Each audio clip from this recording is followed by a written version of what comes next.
Dr. Sonia. Ya, selamat bertemu kembali pada malam hari yang berbahagia ini. Kita lanjut kembali dengan pelajaran yang lalu, karena itu adalah bagian yang saya hentikan saat minggu lalu. Kita lanjut ya. Ya, nanti baru kita iniin. Tuhan, bisakah aku hidup dalam kehendak ilahi-Mu? Jika kita benar-benar menginginkan karunia hidup dalam kehendak ilahi ini, Tuhan akan memberikannya kepada kita semua. Dia ingin kita memilikinya lebih dari yang kita inginkan sendiri. Dia telah menunggu dan menunggu selama ribuan tahun bagi kita untuk kembali kepadanya dan hidup dalam kehendak ilahi, sehingga Dia dapat menikmati kita dan membuat kita bahagia. Dan dengan karunia itu, kita dapat memberikan kemuliaan yang layak diterimanya. Ini akan membawa kita kembali ke rencana awal, mengapa Tuhan menciptakan kita.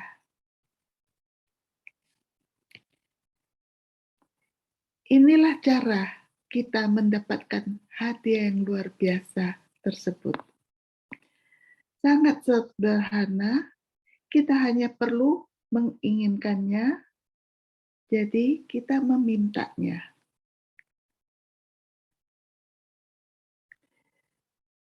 Kita harus berdoa dengan cara ini, saya menolak kehendak saya sendiri, dan saya minta hidup dalam kehendak ilahi.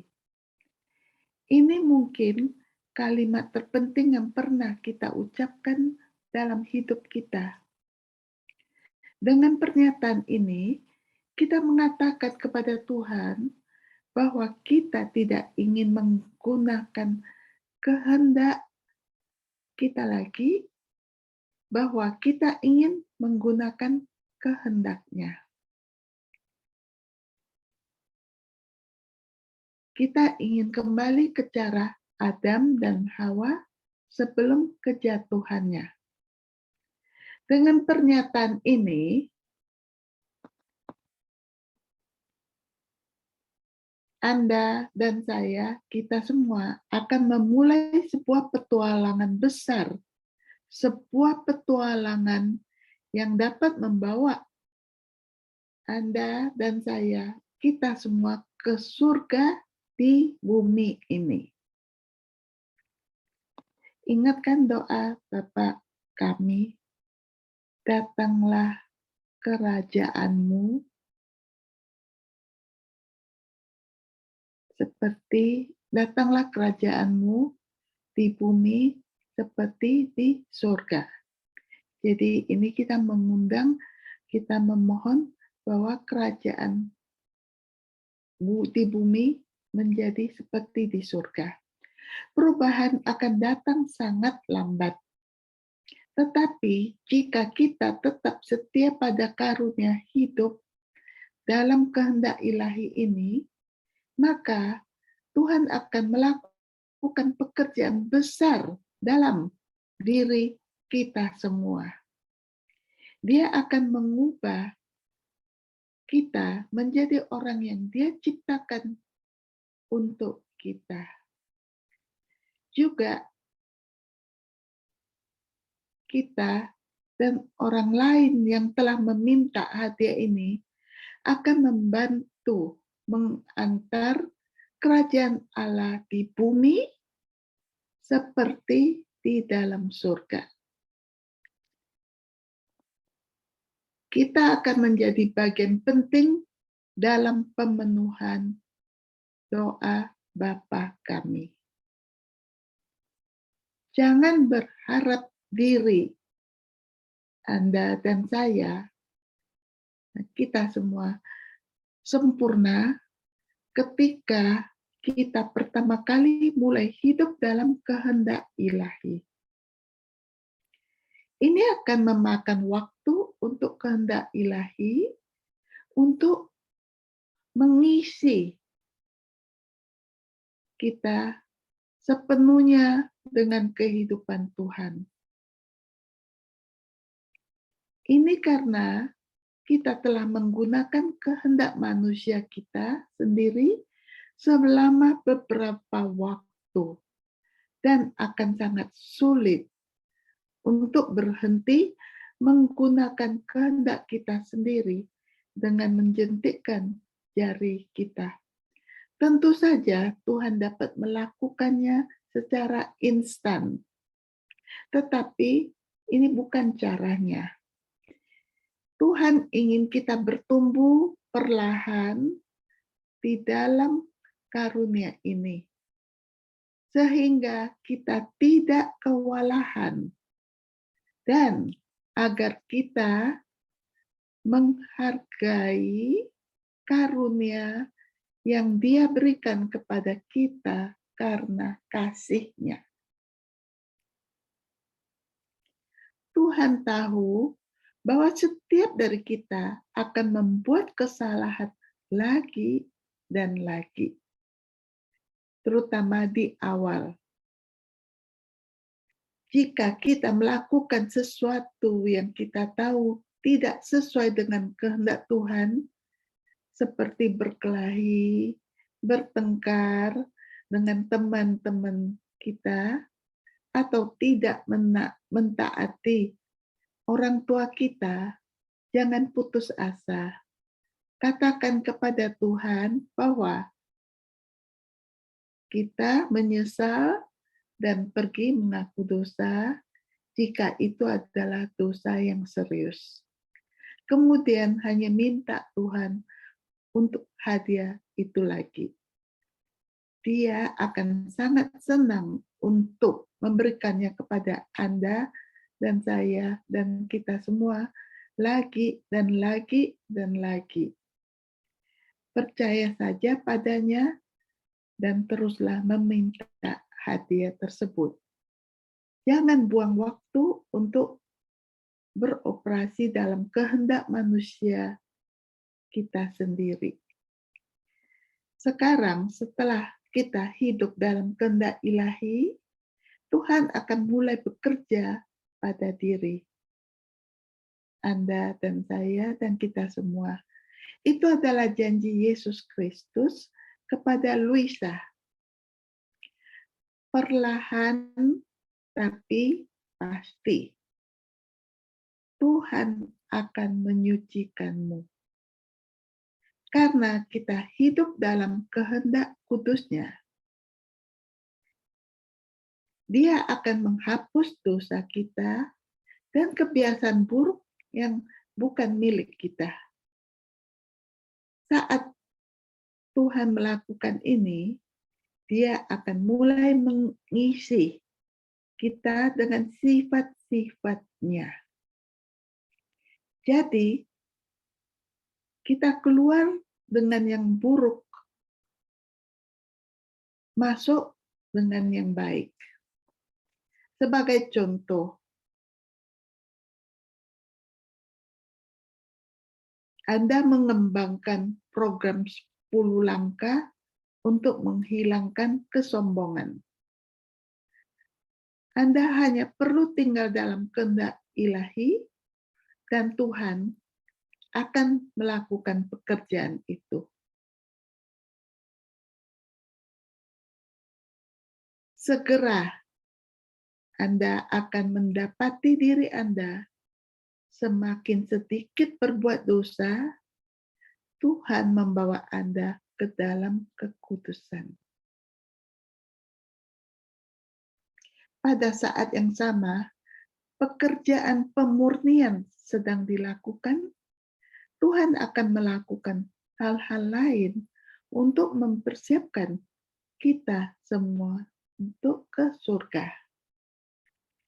Dia akan mengambil sikap duniawi dari kita. Dia akan menyembuhkanmu dan luka masa lalu yang masih mengganggu engkau dan saya dan kita semua. Dia akan menjelaskan hal-hal surgawi kepada kita dan menghilangkan kebohongan dunia dan setan, memberitahukan kepada kita. Kadang-kadang pelajaran ini bisa sulit, tetapi itu sepadan dengan kesulitannya karena kita sedang bersiap-siap untuk ke surga. Mari kita hadapi, tidak ada seorang pun di surga yang percaya bahwa uang dan hal-hal lain penting untuk kebahagiaan. Jadi di surga mereka tidak percaya bahwa uang itu dan hal-hal lain yang terikat di bumi ini merupakan suatu kebahagiaan. Kita sekarang hidup dalam kehendak ilahi, kecuali untuk sesekali jatuh kembali ke kehendak manusia. Kita menjalani kehidupan yang sama seperti yang Adam dan Hawa jalani sebelum mereka tidak mentaati Tuhan. Meskipun kita mungkin tidak merasa berbeda, kita telah mengambil langkah pertama untuk berada di surga, tetapi di bumi ini. Jadi kita menjadikan bumi seperti di surga. Jadi kita belajar untuk mengambil langkah tersebut. Itulah doa yang diajarkan Yesus kepada kita. Jadi sambil menunggu kedatangan Yesus, kita mempersiapkan diri kita menjadikan bumi ini seperti di surga. Yesus pernah berkata kepada Luisa, "Jangan khawatir, tidak bisa melakukannya, karena sedikit demi sedikit bagaimana melakukannya. Jika Anda benar-benar menginginkan karunia ini, tidak mungkin Anda gagal dengan Yesus sebagai guru Anda. Seiring berjalannya waktu dan kehidupan ilahi tumbuh dalam diri kita semua, kita akan mengalami semakin banyak, bahkan mungkin keajaiban. Menjelang akhir hayatnya, Luisa mampu membangkitkan bapak pengakuannya dari kematian karena dia tidak ingin memulai dari awal dengan bapak pengakuan baru. Mungkin burung-burung akan mulai mendarat di bahumu, seperti yang mereka lakukan dengan Santo Fransiskus. Tapi jangan mencari keajaiban. Tindakan kita sehari-hari dalam kehendak ilahi lebih penting. Ini karena sekarang adalah tindakan ilahi. Yesus sendiri telah melakukannya karena kita menggunakan kehendak Tuhan. Surga di bumi. Luisa memiliki waktu yang sulit untuk percaya bahwa tindakan kecilnya yang sederhana ini adalah ilahi. Yesus menjelaskan bahwa segala sesuatu yang Allah lakukan adalah ilahi. Meskipun suatu tindakan mungkin sedikit, itu tetap ilahi jika dilakukan dalam kehendak ilahi. Tuhan menciptakan surga, tetapi Dia juga membuat benih kecil. Hari Anda dalam kehendak ilahi mungkin tampak sangat biasa, tetapi sungguh luar biasa. Ketika Anda pertama kali mulai hidup dalam kehendak ilahi, mungkin berguna untuk memanggil kehendak ilahi berkali-kali sepanjang hari untuk melakukan di dalam diri Anda apapun yang sedang atau akan Anda lakukan. Ini akan menjadi pengingat bagi Anda bahwa kehendak ilahi menggerakkan semua aktivitas Anda. Contoh seperti Anda mencuci muka, makan siang, berdoa, mengerjakan tugas sekolah, tugas kantor, semua adalah tindakan ilahi, dalam tindakan ilahi. Saat kita tumbuh dalam karunia ini, kita tidak perlu mengingatkan diri kita sendiri tentang kehendak ilahi, karena kita akan terus-menerus menyadari karunia itu sepanjang hari. Kehendak ilahi memenuhi kita dengan kehidupannya. Pada akhirnya, kita mungkin tidak hanya menyadari, tetapi juga dapat merasakan kehendak ilahi bekerja dalam diri kita. Luisa mencapai titik dalam kehidupan ilahi ini, di mana dia benar-benar dapat merasakan Yesus mengangkat lengannya.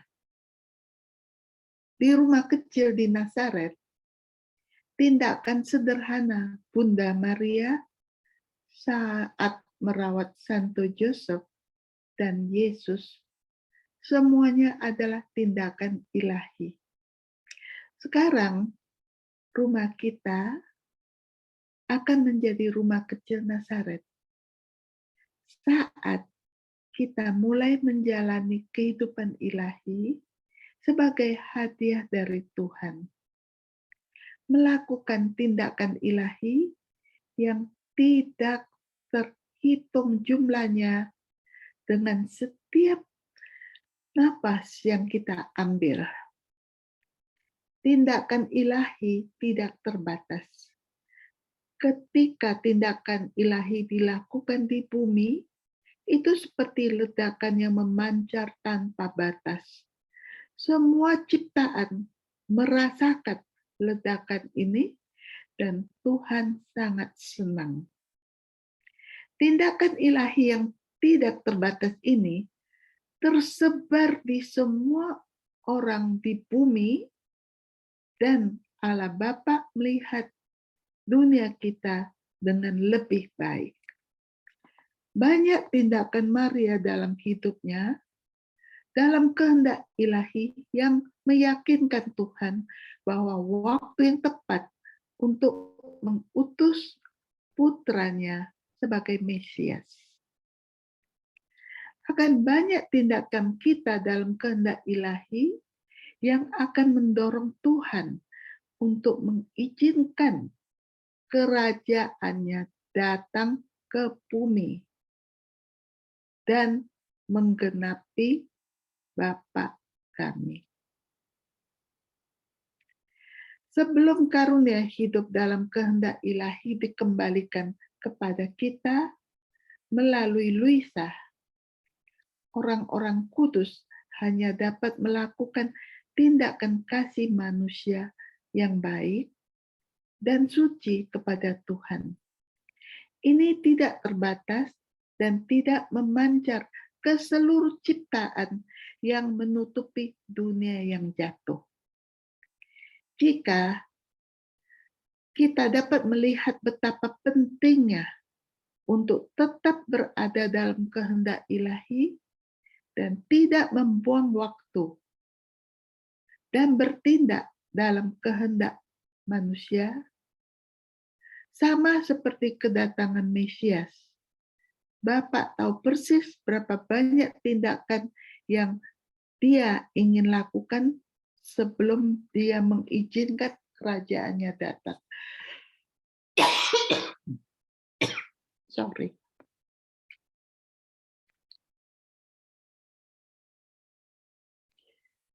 Ketika kita melakukan suatu tindakan dalam kehendak ilahi, para malaikat membawa tindakan itu ke tatah Bapa.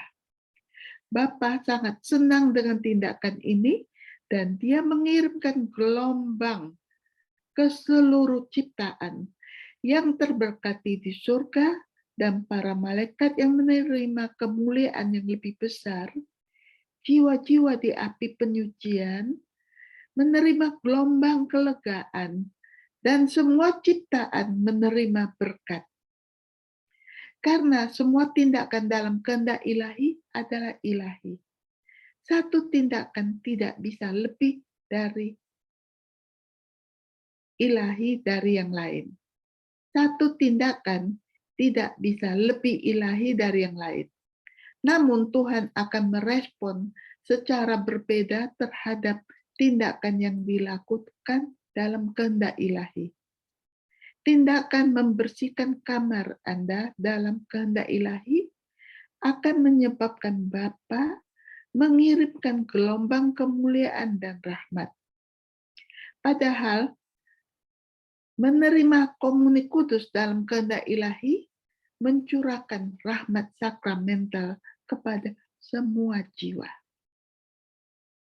Sungguh menakjubkan untuk berpikir bahwa jika kita pergi ke komuni hari ini dalam kehendak ilahi, bahkan penjahat terburuk pun diberikan rahmat sakramental yang tidak pernah mereka minta atau tahu bahwa mereka akan mendapatkannya. Mereka mungkin baru saja bangun dengan perasaan sedikit kurang baik dan tidak mengerti mengapa, namun terserah kepada masing-masing individu untuk menanggapi anugerah yang dicurahkan kepada mereka. Banyak yang pada awalnya tidak akan menanggapi karena mereka terjebak dalam kehidupan dosa mereka. Tetapi jika mereka terus-menerus dibombardir dengan gelombang rahmat yang tidak pantas yang disebabkan oleh banyak tindakan yang dilakukan oleh mereka yang hidup dalam kehendak ilahi, pada akhirnya beberapa dari mereka akan merespons.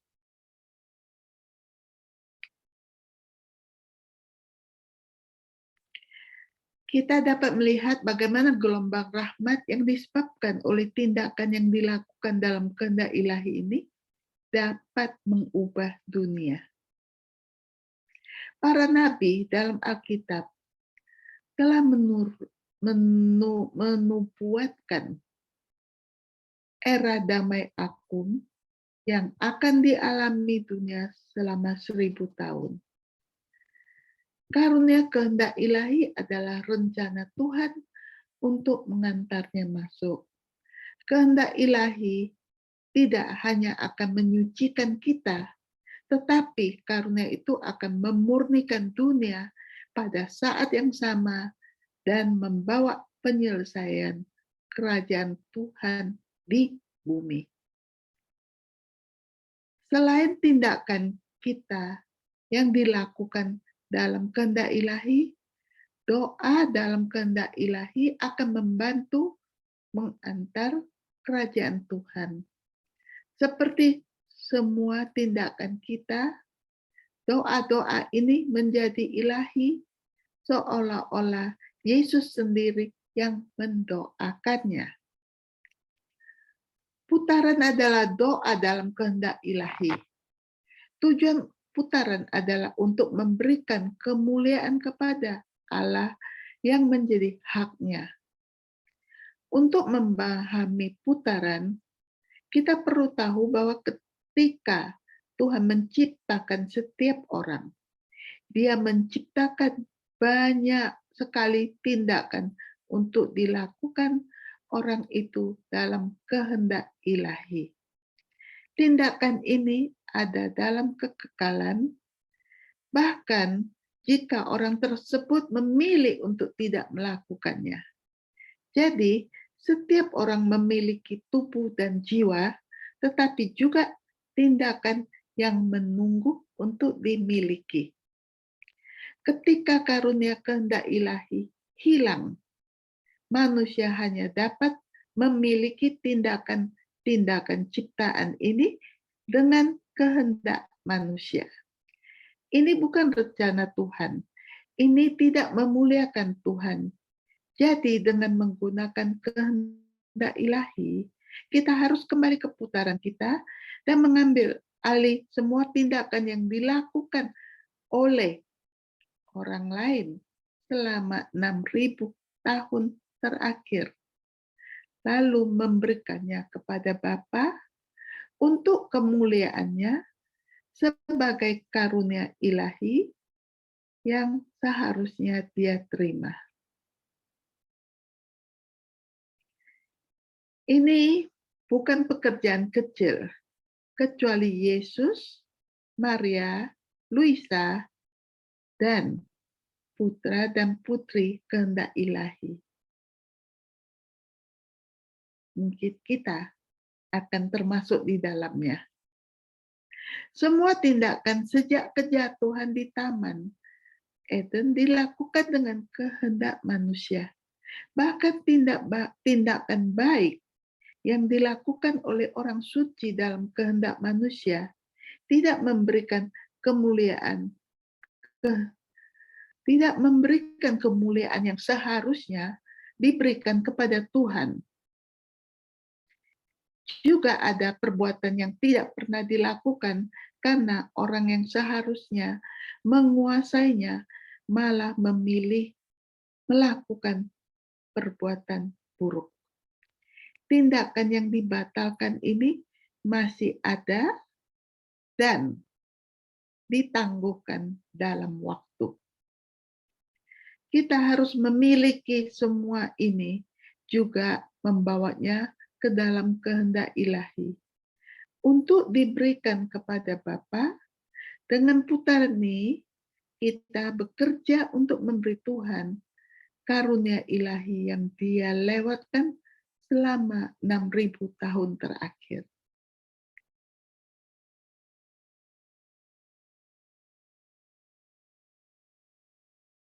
Saya berhenti dulu, sudah jam 6.30. Atau ingin diteruskan lagi?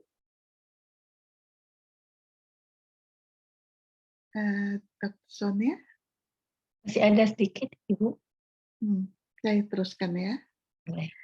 Kita dapat melakukan putaran ini sendiri jika kita berada di misa. Kita dapat memiliki semua tindakan orang-orang yang disebutkan dalam bacaan jika itu adalah pesta orang suci. Kita dapat memiliki semua tindakan orang suci itu. Jika kita memotong rumput dalam kehendak ilahi, kita dapat menguasai semua tindakan orang-orang yang pernah bekerja di rumah mereka. Bawa semuanya ke dalam kehendak ilahi. Jangan pernah berdoa untuk diri sendiri. Kita berdoa, kita berada dalam kehendak ilahi, dan Tuhan akan menjaga kita dan semua urusan kita. Selalu berdoa untuk semua jiwa, masa lalu, sekarang, dan masa depan. Ini adalah hal terbesar yang dapat kita lakukan untuk membantu orang lain. Cara yang baik untuk kembali ke sejarah dan melakukan putaran adalah dengan menggunakan salah satu buku yang berisi putaran penciptaan dari Luisa. Dia tidak hanya melalui 7 hari penciptaan, tetapi dia menceritakan peristiwa di Taman Eden, Perjanjian Lama, kehidupan Yesus dan Maria dan gereja. Jika kita membaca ini, kita melakukan putaran dengan Luisa. Tentu saja semua tindakan yang dilakukan oleh Yesus, Maria, Adam, dan Hawa sebelum Adam dan Hawa berdosa dilakukan dalam kehendak ilahi. Tetapi kita dapat mengulangi tindakan mereka dengan menggunakan kehendak ilahi, menjadikannya milik kita, dan memberikannya kepada Bapa lagi untuk kemuliaannya. Tuhan akan sangat senang menerima tindakan ini lagi dan lagi. Dia akan merespon dengan gelombang demi gelombang kasih karunia. Kita juga dapat memiliki karya ciptaan Tuhan sendiri dan mengembalikannya kepadanya untuk kemuliaannya yang lebih besar.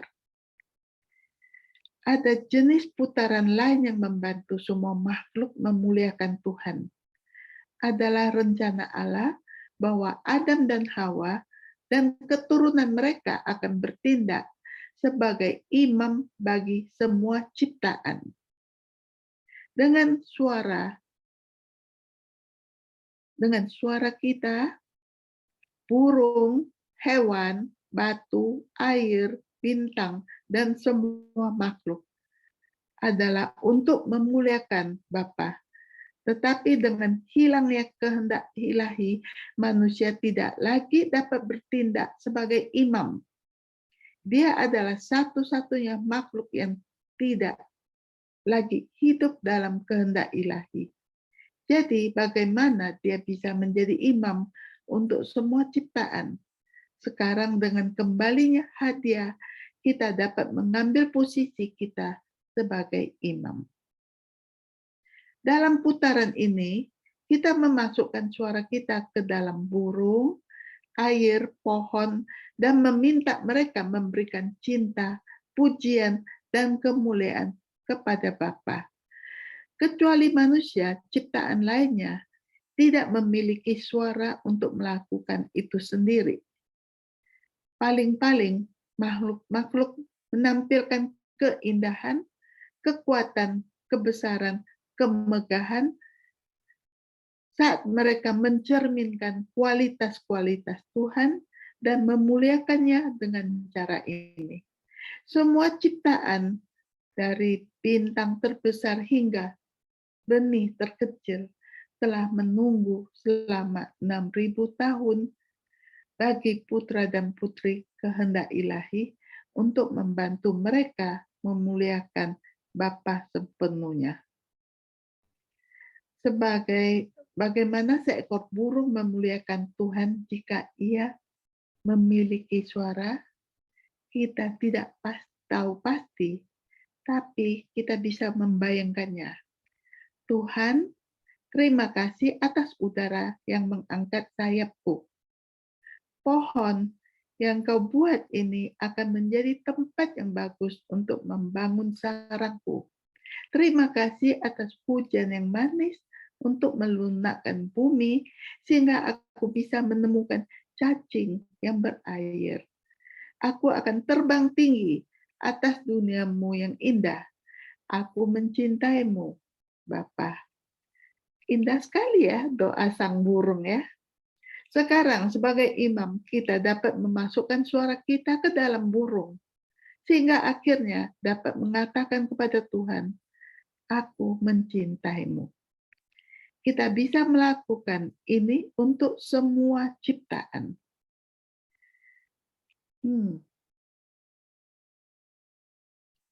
Bagaimana? Saya berhenti dulu ya.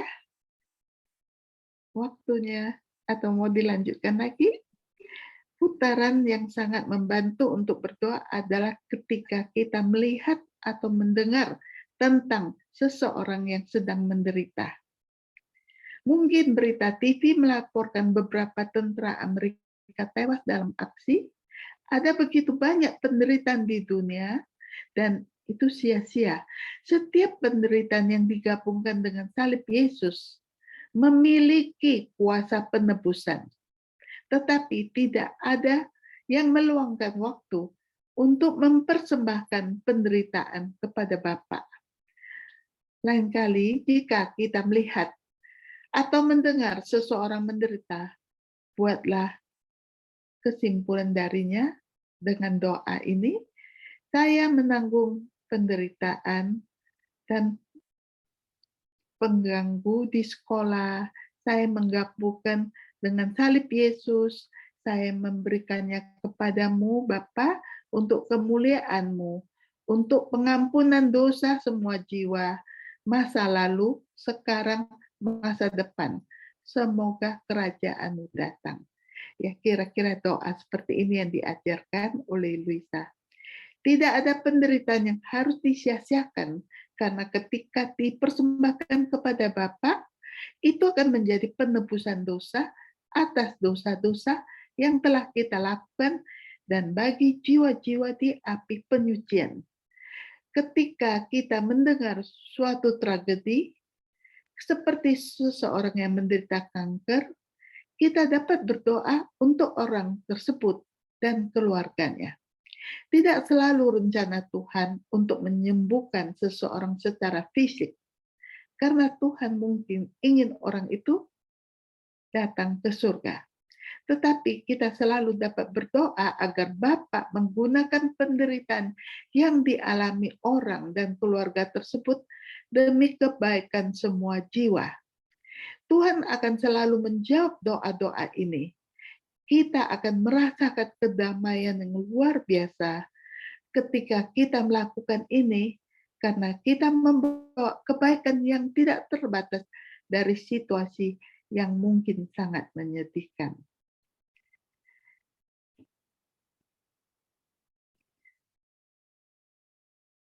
Kita mungkin bertanya-tanya bagaimana kita dapat membuat doa-doa kita berlipat ganda di setiap orang dan di semua ciptaan. Bagaimana kita dapat mengambil tindakan Yesus dan Maria dan menjadinya milik kita. Bagaimana kita dapat menempatkan suara kita dalam ciptaan. Bagaimana kita dapat menguasai tindakan yang dilakukan di masa lalu, sekarang, dan masa depan. Bagaimana kita bisa mempersembahkan penderitaan orang lain kepada Tuhan. Ingat, kehendak ilahi adalah esensi Tuhan, dan sekarang kita berbagi dalam kehidupan ilahinya. Karena Tuhan ada di mana-mana, begitu juga kita. Yesus membandingkan jiwa yang hidup dalam kehendak ilahi dengan setetes air yang tersebar di lautan kehendak Tuhan yang luas. Tampaknya kita hanya ada di rumah atau di sekolah atau di kantor, tetapi Anda ada di semua ciptaan, dulu, sekarang, dan masa depan. Anda berada di pepohonan, bintang, orang lain, jiwa-jiwa di api penyucian. Ini adalah bagaimana kita dapat menempatkan suara kita di semua ciptaan, mengambil tindakan, melipat gandakan tindakan hingga tidak terbatas. Apakah ini tampak mustahil bagi kita? Tidak ada yang mustahil bagi Tuhan. Saya kira cukup dulu untuk malam ini. Terima kasih.